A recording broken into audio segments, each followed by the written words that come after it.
Corlene and Craig, we're going to carry on the discussions about medical aid. Corlene, the open medical schemes, there are lots of plan options. There's lots of factors to consider. Some have got medical savings accounts. There's above threshold benefits. There's all sorts of things that go into choosing a medical aid plan option. Craig, maybe we can start with you. How do you go about selecting the most appropriate plan for a client? Look, I think it boils down to a couple of factors, as you've mentioned, because if you think about it, there are three parts to a medical scheme, essentially. You know, the insured hospital benefits, then you have your day-to-day benefits, and then as a third part, you could buy a top-up on the day-to-day benefits or insurance on the day-to-day benefits. The schemes typically call those an above-threshold benefit.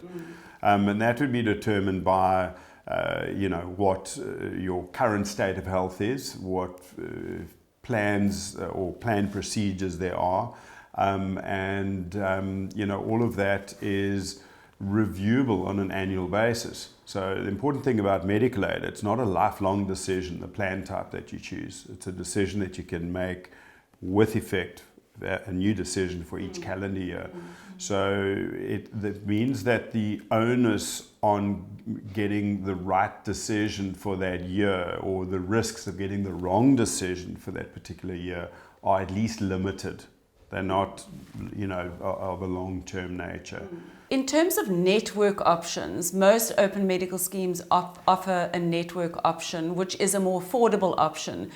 Having said that, what are the disadvantages or potential disadvantages of belonging to a network option? If you belong to a network option, you need to use that specific network of hospitals for all planned procedures. And the rule of thumb is also, in case of an emergency, your medical aid says to you, they will cover all the private hospitals. But rule of thumb is, if you can drive yourself or a family member is driving you, rather than use the hospitals within that specific network. And if you as a member are not entirely sure if those hospitals in the network is going to work for you, then don't go for that specific plan. Rather go for something where you've got freedom of choice, where you can use any hospital of your liking. I think what you're saying is that people need to understand their benefits. They need to understand if they're on a network option, and they need to understand how it works, so that if they do need to go to hospital, they don't find themselves in a situation where they're at the wrong hospital and they're not covered.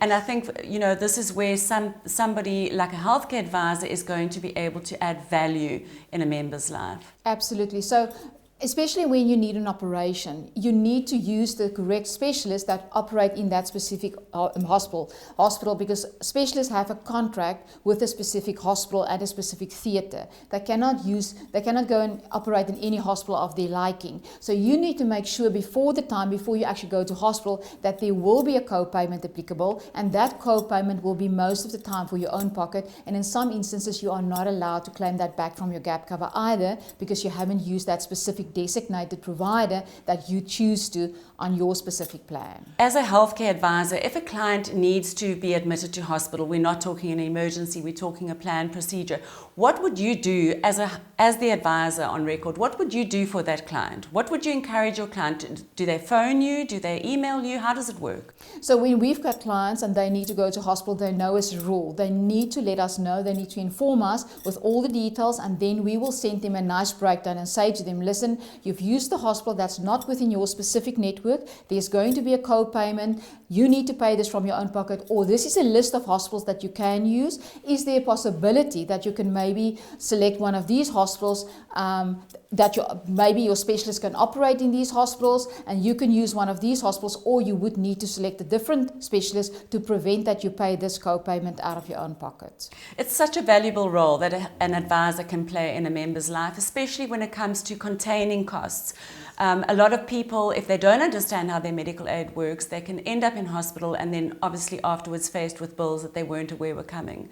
So I think what you're saying is the role of the healthcare advisor is a really important one. Absolutely. By actually selecting your plan option, making sure that you're on the correct plan option, like Craig said. If your situation changed, say for instance your financial situation changed, you need to downgrade to a more basic option like an income-based option or entry-level option or a network option, instead of just cancelling altogether.